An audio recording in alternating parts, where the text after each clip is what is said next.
ॐ नमो भगवते वासुदेवाय। जय श्री हरि, जय श्री भगवान विष्णु जी, जय श्री भगवान कृष्ण जी। हम सभी अपने जीवन में सुख को भोगना चाहते हैं और सुख को ही अच्छा समझते हैं। जिस सुख को भगवान श्री कृष्ण जी ने अर्जुन को कुरुक्षेत्र में ज्ञान देते हुए सर्वश्रेष्ठ माना, वो सुख भी आपके लिए जानना बहुत जरूरी है। श्रीमद् भगवद गीता के अध्याय 18 के श्लोक 35 से 38 में स्पष्ट तौर पर ये वर्णित है कि सुख किस तरीके के होते हैं, कितने प्रकार के होते हैं और उनसे क्या फल मनुष्य को प्राप्त होता है। सुख भोगने में बहुत अच्छे लगते हैं और हर व्यक्ति चाहता है कि दुख ना आए, सुख ही सुख मिले। भगवान श्री कृष्ण जी ने अर्जुन से 3 प्रकार के सुख बताए और ये सुख हर व्यक्ति की प्रवृत्ति के आधार पर ही उसे प्राप्त होते हैं। उसे लगता है कि वो सुख उसे मिला है। जैसी प्रवृत्ति होगी उसी के हिसाब से हमें सुख का अनुभव होता है।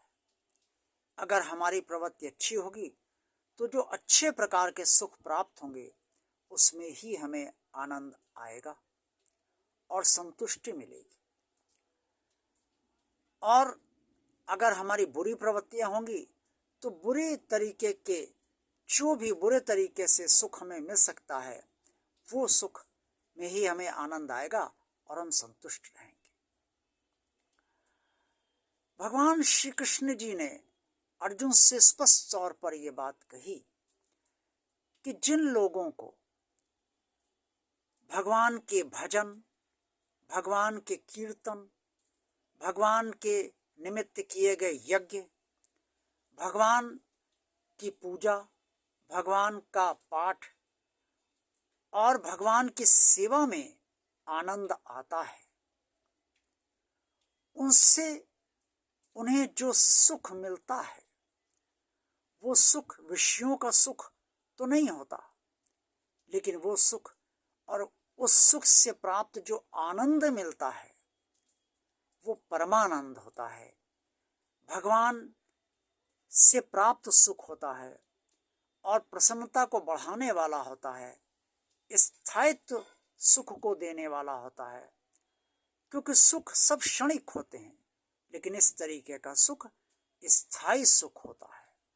जब भी हम भजन करेंगे, कीर्तन करेंगे, पूजन करेंगे, भगवान के निमित्त यज्ञ करेंगे, भगवान की सेवा करेंगे तो सुख हमारा स्थायी तौर पर बढ़ता जाता है और हमें भीतर से प्रसन्नता मिलती है, संतुष्टि मिलती है। ईश्वर की दी हुई आत्मा जो हम सबके शरीर में है उसे भी बहुत संतुष्टि मिलती है और उसी की दी हुई प्रसन्नता हमें प्राप्त होती है।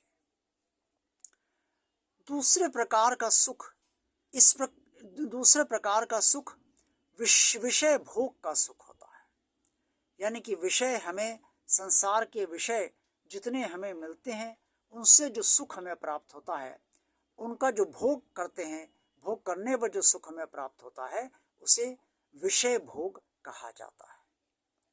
हमारी जो कामनाएं हैं वो पूरी होती हैं। हम जिस वस्तु को खाना चाहते हैं उसको खाने से सुख मिलता है। जो वस्तु हम अपने इस्तेमाल के लिए खरीदना चाहते हैं उसको इस्तेमाल करने पर सुख मिलता है। हमें मनपसंद पति मिलता है या पत्नी मिलती है तो उसको भोगने पर सुख हमें जो मिलता है वो विषय भोग होता है और उससे जो आनंद होता है वो भी विषय भोग ही माना जाता है। इस तरीके के सुख जितने भी होते हैं उसमें हमारा धन भी खर्च होता है, बल भी क्षीण होता है और हमारी सारी सामर्थ्य भी इसमें लगती है। इसी संसार के विषय भोग को भोगने की कामना से जब वो भोग हमें मिलते हैं और सुख मिलता है तो वो क्षणिक होता है, स्थायी नहीं होता। इसीलिए नई नई इच्छाएं पैदा होती हैं, नए नए सुख भोगने की इच्छा उत्पन्न होती है और उससे जो भी सुख मिलता है वो सुख तो होता है लेकिन आनंद नहीं होता, तृप्ति नहीं होती। अगर आनंद होता, तृप्ति होती तो बार बार विषय भोग की इच्छा हमारे अंदर उत्पन्न न होती। और तीसरे प्रकार का सुख है कि ऐसा सुख जिसमें हमें आलस्य हम कर रहे हैं तो ही सुख मिल रहा है, हम कुछ करना ही नहीं चाहते, हमें बस लेटने बैठने में, बहुत आराम करने में ही आनंद आ रहा है। हम नहीं चाहते कोई कर्म करे, हम नहीं चाहते किसी प्रकार की कोई तकलीफ हमें हो, हम सुखी सुख चाहते हैं। चाहे जैसे सुख मिले, चाहे जिस तरीके से सुख मिले, हमें सुख मिलना चाहिए। अगर नहीं मिल रहा है तो किसी दूसरे का सुख जो उसे मिल रहा है उससे जबरदस्ती चीज ले आए कोई और वस्तु का आनंद ले लें। तो इस तरीके की जो प्रवृत्ति होती है वो प्रमाद देती है, आलस्य देती है और निद्रा व्यक्ति की बढ़ाती है। इन तीनों प्रकार के सुखों की व्याख्या भगवान श्री कृष्ण जी ने अर्जुन से करते हुए स्पष्ट तौर पे कहा है कि सुख जो सात्विक है, ईश्वर का भजन, उसका गुणगान, उसका कीर्तन, उसकी सेवा, पूजा पाठ में आनंद, ये सुख सबसे बड़ा सुख है और स्थायी सुख है और ये सात्विक सुख है। विषय भोग की कामना वालों का जब उन्हें विषयों के भोग से जो सुख प्राप्त होता है वो राजस सुख है।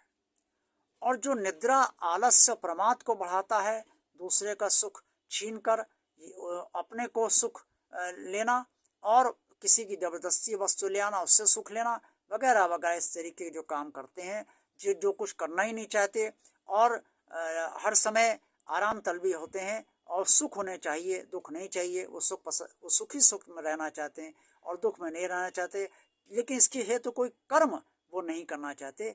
ऐसे लोगों को जो भी सुख प्राप्त होता है वो उनका तमोगुणी सुख होता है, तामस सुख होता है।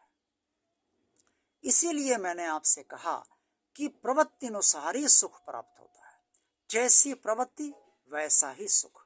प्रवृत्ति अगर भगवान में लगी हुई है तो भगवान से ही सुख प्राप्त होने की इच्छा हमारे भीतर उत्पन्न होगी। प्रवृत्ति अगर सांसारिक विषयों में लगी हुई है तो सांसारिक विषयों को भोगने में ही हमें सुख प्राप्त होगा। और प्रवृत्ति अगर हमारी तीसरे प्रकार की है, निकृष्ट प्रवृत्ति है, तो फिर निकृष्ट प्रवृत्तियों का जो भी सुख निकृष्ट तरीके से प्राप्त होगा वो सुख जो है अच्छा नहीं होगा, व्यक्ति के लिए कल्याणकारी नहीं होगा। सात्विक सुख भोगने से, सात्विक सुख मिलने पे भक्त को भगवान की प्राप्त होती है, भगवान का सानिध्य प्राप्त होता है। और राजस सुख मिलने से संसार के प्रति तृष्णा बढ़ती है और तृष्णा कभी शांत नहीं होती। और तामस सुख मिलने से संसार से छीनने की इच्छा होती है और अब आत्मा को बार बार पुनर्जन्म धारण करना पड़ता है और इधर उधर व्यक्ति भटकता रहता है, लेकिन उसका कल्याण कभी नहीं होता। इसलिए सुख को स्पष्ट तौर पर समझकर ही श्रीमद् भगवद गीता में जो वर्णित है उससे आपको निर्णय लेना ही चाहिए कि अब आप किस तरीके का सुख चाहते हैं और सुख भोगना चाहते हैं। ओम नमो भगवते वासुदेवाय। जय श्री हरि, जय श्री भगवान विष्णु जी, जय श्री भगवान कृष्ण जी। आपको ये वीडियो अगर पसंद आया है तो इसे लाइक कीजिए। भगवान और आप चैनल आप सब देखते रहिए और भगवान और आप चैनल को अगर आप सब ने अभी तक सब्सक्राइब नहीं किया है तो सब्सक्राइब कर दीजिए। ज़्यादा से ज़्यादा लोगों को शेयर कीजिए और कमेंट्स बॉक्स में जो भी सुझाव आप देना चाहें वो सुझाव अवश्य दीजिए। आप सबका दिन शुभ व मंगलमय हो। जय श्री कृष्ण जी।